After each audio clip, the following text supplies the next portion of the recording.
أعوذ بالله من الشيطان الرجيم. بسم الله الرحمن الرحيم.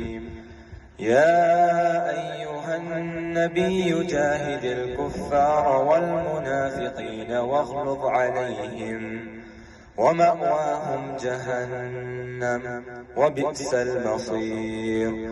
ضرب الله مثلا للذين كفروا امرأة نوح وامرأة لوط كانتا تحت عبدين من عبادنا صالحين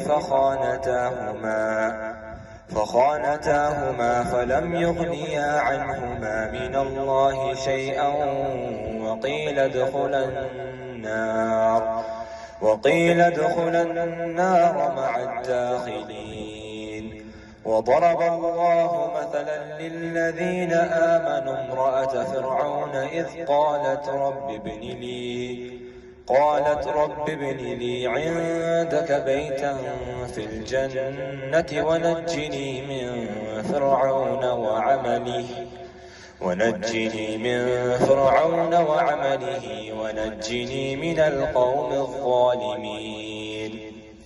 ومريم ابنة عمران التي أحصنت فرجها فنفخنا فيه من روحنا وصدقت بكلمات ربها وكتبه وكانت من القانتين.